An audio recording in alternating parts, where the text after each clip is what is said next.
Are you tired of the peace and quiet and the normal 9 to 5? Well, then I got a cartoon that you will probably like, but you don't even remember. Hey, it's me, CrispyReviews, and I got a new design. Check it out. I'm a dog. I also have another design as a dragon, but I'll use that for later interviews. Right now, the review I'm going to start is the LionHearts. Now, I know what you guys are probably thinking. What the heck is the LionHearts? I've never heard of that show before. Well, then you probably heard the name the LionHearts from those direct-to-video MGM sing-alongs. Yep, that's right. Disney wasn't the only one that was releasing direct-to-video sing-along videos. MGM also did it for like a year. So yeah, they just decided to take these singing, dancing lions and decided to put them into their own cartoon, which honestly surprisingly worked. Just listen to the trailer that they used for when this show was about to come. I'm Spencer Lionheart. I'm starring in a new TV show. Yeah, my dad's a big-time movie star, but the show's really about our family. It's pretty cool. We're the Lionhearts. Check it out. We know how to rock, we know how to swing, but what we do better than anything is roar. It's our claim to fame. Roar.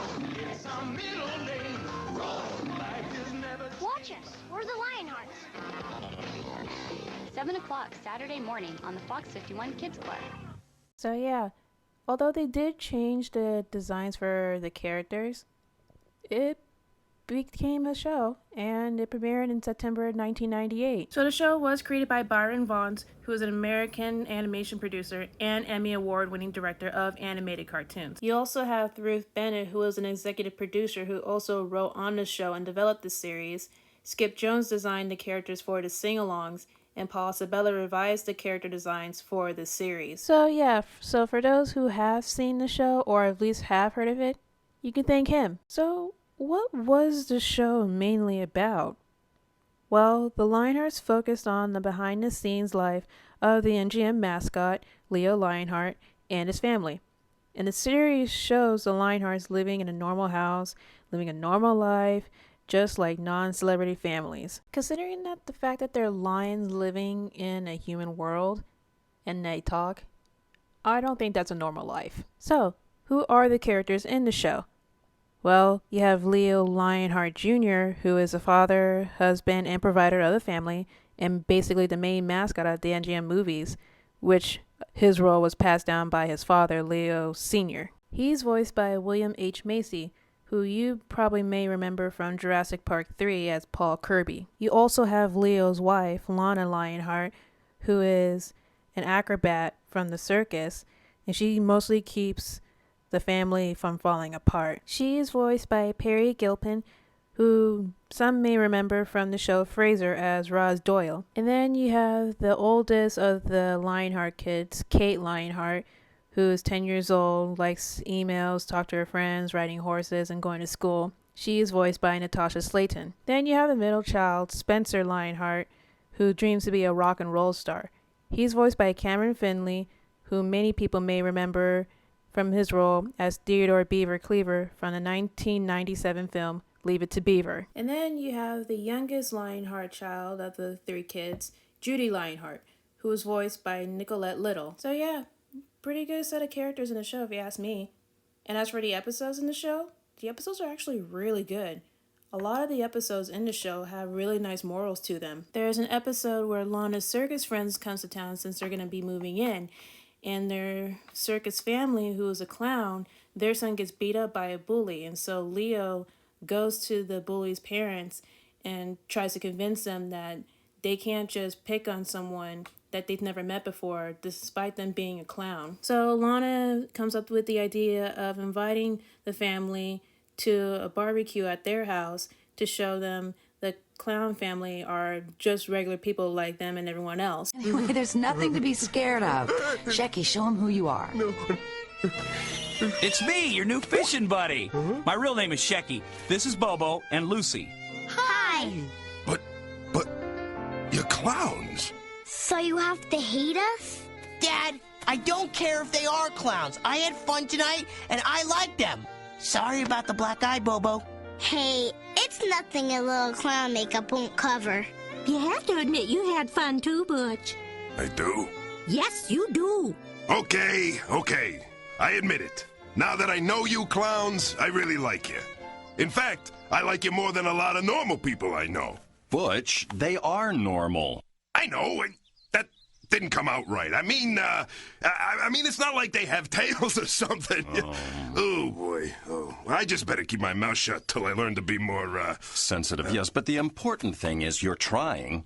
Another episode, which is one of my personal favorites, is the one where Kate has to write a poem for her class since she is the best and smartest student, but she accidentally turns in her brother's song and lies to her teacher in the class how she wrote it and everything. But then later on in the episode, the guilt gets to her and she confesses the truth that her brother actually wrote the poem. May I ask you a question, Dad? Oh, sure, honey. If you do something wrong by accident, is it still wrong? Wrong is wrong, Kate, no matter how it happened. But if it happened by accident, it wouldn't really be your fault, would it? No, I guess it wouldn't. Thanks, Dad. I'm really glad we had this talk. Whoa. There is one more thing, Kate. Yes, Daddy? If you know you did something wrong by accident, and you don't do anything to make the wrong thing right, then it is your fault. Really sorry, everybody. But if you want to meet the real poet, he's sitting right there with my family. My brother Spencer LionHeart. I'm sorry, Spencer. I didn't mean to steal your poem. It got mixed in with my papers and I handed it in by mistake. No sweat.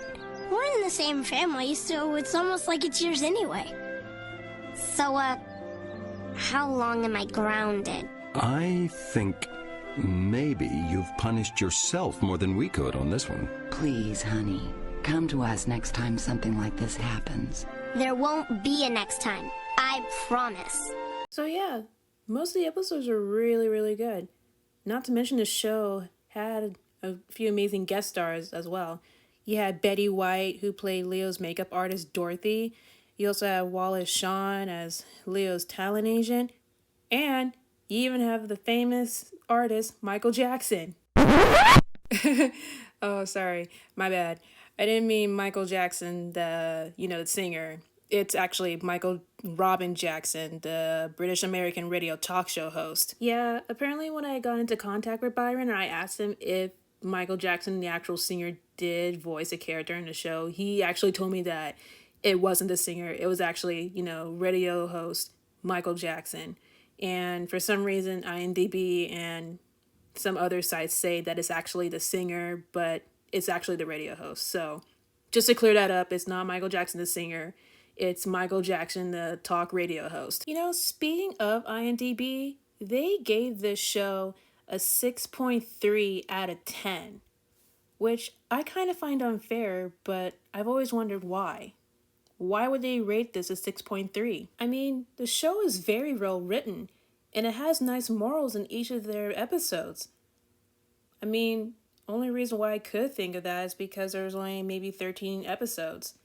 And since it was only lasted like one season. But that also got me thinking, why did the show only end with 13 episodes in just one season? Well, Byron actually told me that one of the reasons could have been with low ratings in the show, as well as with MGM Animations dealing with some studio economic issues.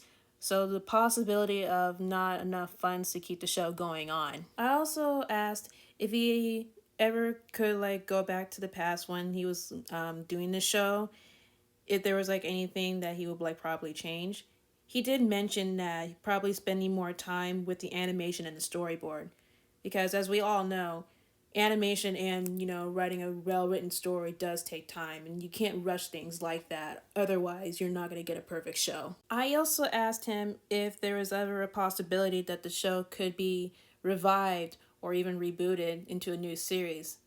And the answer he gave me is only if MGM is interested in bringing the show back.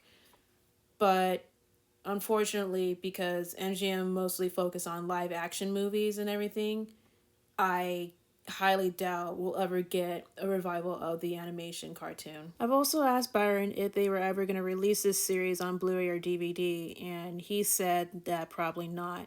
So your only source of finding or watching this show is on KimCartoon.com. Anyways, that's my review on the cartoon The Lionhearts.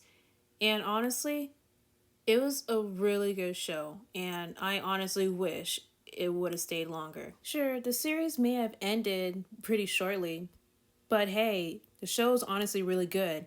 Has nice morals in each of its stories, is very well written, and the animation is pretty quality during this time in the 90s as well. You also have an amazing cast voicing these very, very unique characters in the show, and amazing people and an amazing director even working on this show and directing it.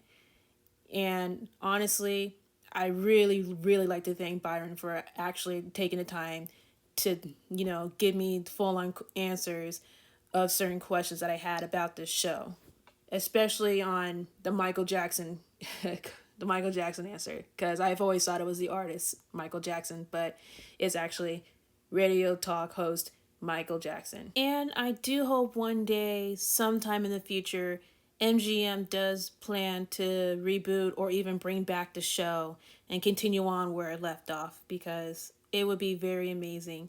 And I hope they would, and if they do, I hope they keep the animation. And you know what? Forget IMDb's score of 6.3 out of 10 for this show. I give this show a 10 out of 10. No joke. I also really, really want to thank Byron Vaughns for giving me information about the show, on why it ended, and just every information about it. I really do appreciate it, and I really want to thank you so much. I also want to give out a huge shout out to my coworker and my friend Dominique. She's the one who did the design for my dog icon character, as well as my dragon one as well. Her channel is Anodami. I'll link that channel down in the description below. I want to thank her so much for doing the design for my character. Also, I'm going to be trying to doing some gaming on this channel, seeing how that works out, because I've been wanting to try to do some gaming on this channel for a while. Anyway, guys, thank you for watching, and have a very awesome day.